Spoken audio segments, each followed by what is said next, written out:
Bien, ahora sí, lo que les quería contar es que hasta ahora nosotros vimos cómo calcular la derivada primera o la derivada segunda, ¿sí? Pero con una aproximación donde en general el término de error era relativamente, no sé si llamarlo grande, pero digamos, teníamos un término de error que estaba limitado a nuestro paso. Si nosotros no podemos modificar el paso, no podíamos bajar ese error, ¿sí?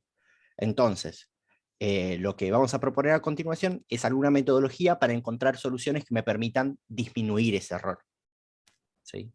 Para eso vamos a trabajar con lo que se llaman aproximaciones de orden superior, ¿sí? La idea es que buscar que ese término que nos quedaba, que después despreciamos, que llamamos OH o OH cuadrado, ¿sí? Me quede, por ejemplo, más alto, ¿sí? Para la derivada primera era OH, para la derivada segunda OH cuadrado. Ahora vamos a buscar que para la derivada primera sea al menos OH cuadrado. De esa forma, cuando nosotros tengamos un paso relativamente pequeño, estamos achicando el error, ¿sí? Bien, entonces, como les decía, vamos a buscar alguna forma de hacerlo más preciso todavía. Entonces, una propuesta para calcular la derivada primera es plantear el polinomio de Taylor hacia adelante y hacia atrás, como habíamos hecho antes, ¿sí? Fíjense, lo único que cambié acá es que escribí un término más, no me acuerdo si para el otro había escrito el término de derivada tercera, ¿sí? El polinomio para aproximar la función en x en i más 1 es f en xi más f' en xi por h más f segunda en xi sobre 2 por h cuadrado más f tercera en xi sobre 6, que es 3 factorial, por h cubo. Y para aproximar x en i menos 1 es bastante parecido, ¿no? Porque va a ser f en xi menos 1 es igual a f en xi menos f' en xi por h también, más f segunda en xi sobre 2 por h cuadrado, menos f tercera en xi sobre 6 por h cubo. Fíjense acá el detalle de que, como ahora estamos mirando el paso de atrás, este término va a tener un signo menos y este término va a tener un signo menos, ¿sí? Esto viene porque, esto lo comento rápido, ¿sí? Para este caso, el h para los dos casos es más o menos lo mismo, pero en este caso este primer término lo escribo con los xy, ¿sí? xy por x en i más 1 menos x en i, ¿sí? Pero para este caso, este término es f' en xy también, pero ahora viene x en i menos 1 menos xy, ¿sí? Xy menos xy menos 1. Esto es en realidad estos términos son justo al revés, los dos. Perdón, tira pantalla. Esto sería xy. Estos índices tengo que cambiar nada más. Para el rojo esto sería x en i menos x en i más 1. Y este sería x en i menos x en i menos 1. ¿Sí? Entonces, fíjense que este término que aparece acá, si a este lo llamamos h, este es menos h. ¿Sí? Entonces, ese signo se ve acá. Ahora, como acá lo estamos elevando al cuadrado, ¿sí? Cuando lo elevamos al cuadrado perdemos el signo. Pero como acá los estamos elevando al cubo, acá vuelve a aparecer el cambio de signo entre un término y otro, ¿sí? Por eso aparecen los cambios de signos en los términos impares del polinomio de Taylor. Ok, una vez que tenemos esto, fíjense que si nosotros ahora lo que queremos es calcular la derivada primera, no podemos sumar estas dos cosas, ¿sí? Yo lo que quiero hacer ahora es combinar estas dos expresiones para mejorar mi precisión, ¿sí? Lo que voy a querer hacer para hacer eso es cancelar este término cuadrático, que es el que después me da el orden h cuando yo paso este h dividiendo, ¿sí? ¿Se acuerdan que cuando estábamos en la derivada primera, a ver, hacia adelante, acá este término, ¿sí? Este término cuadrático es el que cuando yo pase el h dividiendo este h, me termina dando este orden h. Entonces, ahora, adelante. Ahora, lo que quiero hacer es cancelar este término, por eso planteo dos veces el polinomio de Taylor en dos puntos distintos, ¿sí? Para poder cancelar este término. Los resto. Las voy a restar, exactamente. A f en xy más 1 le voy a restar f en xy, ¿sí? Y cuando los resto me va a quedar dos veces la función, perdón, cuando los resto del término de fxy se me va a ir, ¿sí? Este término se me va a ir porque tiene el mismo signo y estoy restando. Este término me va a aparecer 2 veces, ¿sí? Este término se me va a volver a ir porque son exactamente iguales, y este tercer término me va a aparecer 2 veces, ¿sí? ¿Se entiende, no? Los términos que tienen el mismo signo, cuando los restos se cancelan, los que tienen signos distintos se suman. Es eso lo que está pasando. Bueno, fíjense que ahora lo que yo logré es tener una expresión que tiene el término cúbico, no tiene el término cuadrático y no tiene el término lineal, ¿sí? Lo que voy a hacer acá, a ver, perdón, cúbico para h, ¿no? Tiene el término lineal y el cúbico, no tiene el cuadrático, no tiene el de orden cero. Bueno, entonces lo que voy a hacer ahí de nuevo es despejar la primera derivada, que es lo que queremos calcular, ¿sí? Y cuando despeje la primera derivada me va a quedar f en xy más 1 menos f en xy sobre 2 veces h, ¿sí? Porque estoy pasando este 2h dividiendo básicamente, y me va a aparecer este término, que en realidad aparece con signo menos, ¿sí? Dividido h, ¿sí? Fíjense que ahora el término que menor potencia de h tiene, suelto, es el h cuadrado, ¿sí? Entonces, ahora lo que logré es conseguir un error de menor orden que antes, ¿sí? Bueno, esta expresión que está acá es la que se conoce como derivada centrada. ¿Por qué? Porque para calcular la derivada en el punto estamos usando la información en el punto siguiente y la información en el punto anterior, y no la información en el punto como hacíamos antes, ¿sí? Si vamos a una interpretación gráfica, lo que tenemos es la derivada real es esa curva roja que está ahí, y la derivada centrada es esa recta que aparece ahí, perdón, curva, las rectas, ¿sí? Entonces, recuerden que la derivada es la pendiente de esas dos rectas, ¿sí? Ahora la pendiente de la recta roja debería parecerse más a la pendiente de la recta negra. ¿Sí? Se ve que es más parecido esto que lo que pasaba antes, cuando teníamos la derivada hacia adelante y la derivada hacia atrás, ¿no? O sea, lo que habría que comparar es esto respecto de esto. ¿Sí? Entonces, en principio lo que hicimos fue complejizar un poquito las cuentas para calcular una derivada que represente mejor a la derivada real, ¿sí? ¿Se entiende la idea? Comentario adicional. Si yo agarro la derivada hacia adelante y la derivada hacia atrás y las promedio, me da la derivada centrada, ¿sí?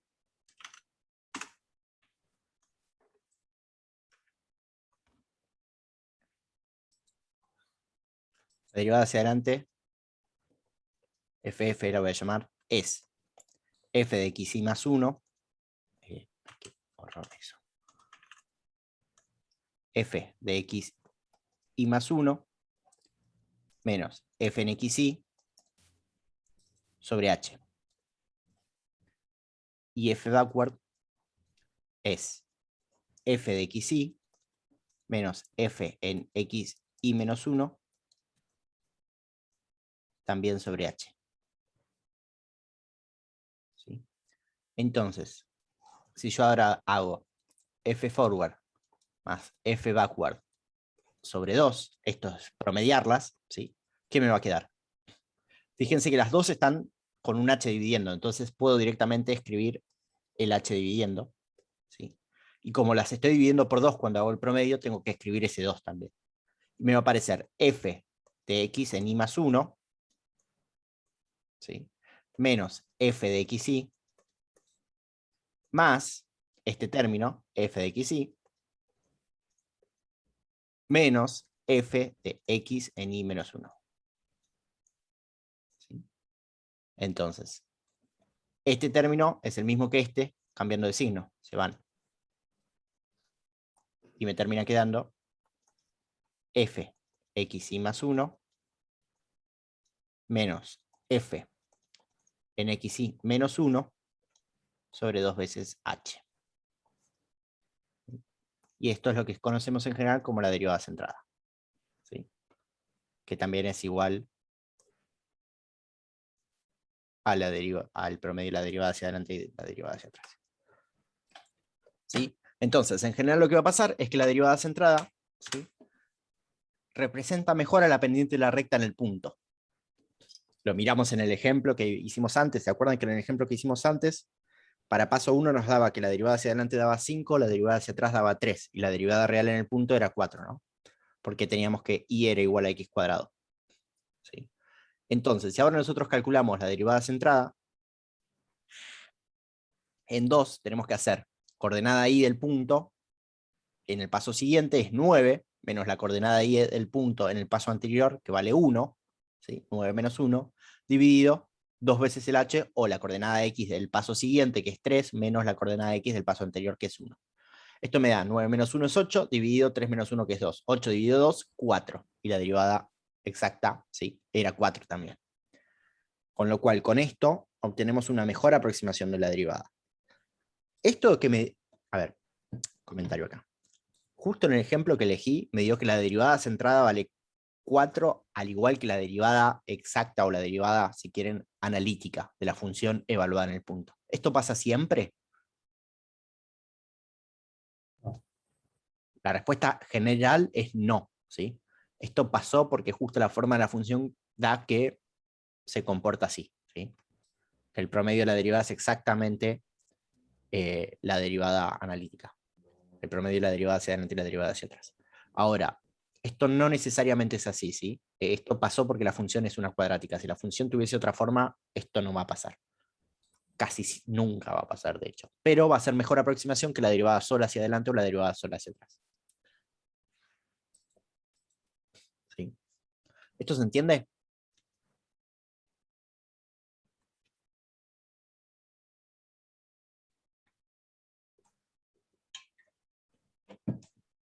¿Se entiende cómo calcular la derivada centrada?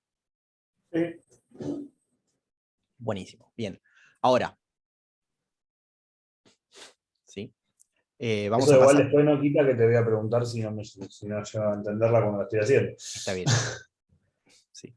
Ahora, lo que vamos a hacer es buscar hacer algo parecido a lo que hicimos con la derivada centrada, pero para la derivada segunda. ¿Sí? Si nosotros recordamos lo que habíamos visto en la derivada segunda, es este término que está acá. Y fíjense que pasa algo muy parecido a lo que nos pasaba con la derivada primera. ¿Sí? Yo estoy calculando la derivada segunda en xy, pero con información de los puntos siguientes. Siempre los siguientes.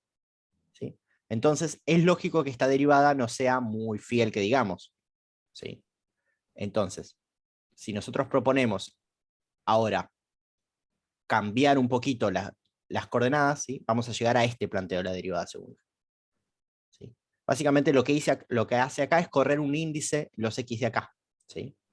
¿Por qué? Para que decir que la derivada segunda que estamos calculando la estamos calculando con la información del punto, con información siguiente, información anterior, que tiene más lógica, ¿no? Porque cuando uno mira una derivada segunda, lo que está viendo es el cambio de concavidad. Perdón, es la concavidad en el punto. Entonces, para ver la concavidad en un punto, tenés que ver qué pasa un poquito adelante y un poquito atrás. Por eso acá estamos viendo qué pasa un poquito adelante y un poquito atrás del XY. ¿Sí? Nada, esto no quiero hacer la deducción de esto porque es un dolor de cabeza, solo les quería mostrar que básicamente es la misma expresión que antes, corriendo el índice este en 1. ¿Sí? Pero la idea termina siendo que estamos viendo qué pasa un poquito adelante y un poquito atrás de la función. ¿Sí? ¿Se entiende esto que yo de un poco adelante, un poco atrás de la función, no? ¿Cómo ustedes, o sea, cuando ustedes trabajan o hablan de concavidad de una función,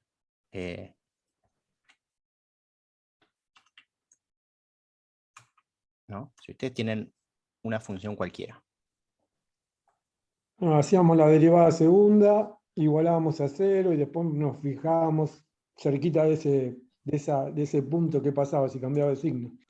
Cuando vos mirabas el gráfico de una función directamente, ¿cómo definías cuál era la concavidad? O sea, si yo me paro acá, ¿qué decís esto? ¿Tiene concavidad positiva, concavidad negativa?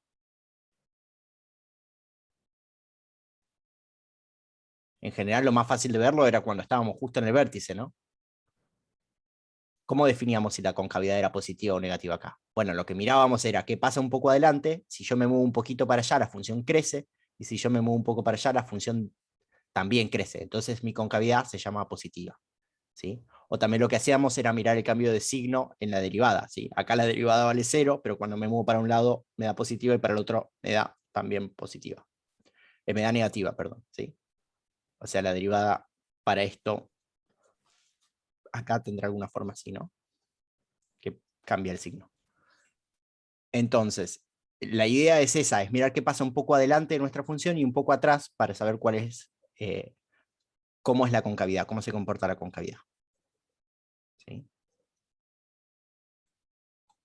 Esto. Bien.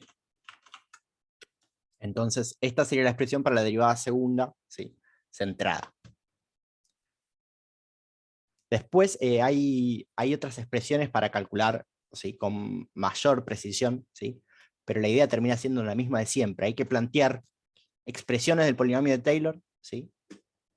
Y en base a esas expresiones hacer sumas, restas, etc. ¿Sí? Y así terminamos llegando de nuevo, ¿sí? A expresiones más complejas para la derivada. Esta es otra expresión para la derivada donde los términos que quedan creo que son de orden cúbico, si mal no lo recuerdo. Pero nada, los cuento para que sepan que uno, así como planteamos digamos, para orden lineal y orden cuadrático para la derivada primera, podemos plantear términos que sean más complejos, ¿sí? De todas maneras, esta es una derivada hacia adelante, fíjense de nuevo que estamos usando información hacia adelante, con lo cual para disminuir el error uno propondría buscar hacer una derivada centrada de orden mayor, ¿sí? Bueno, ¿hasta acá alguna pregunta? Esto es para que sepan, esto no lo vamos a usar para absolutamente nada, nada más que sepan que existe. Si no hay preguntas, corto la grabación.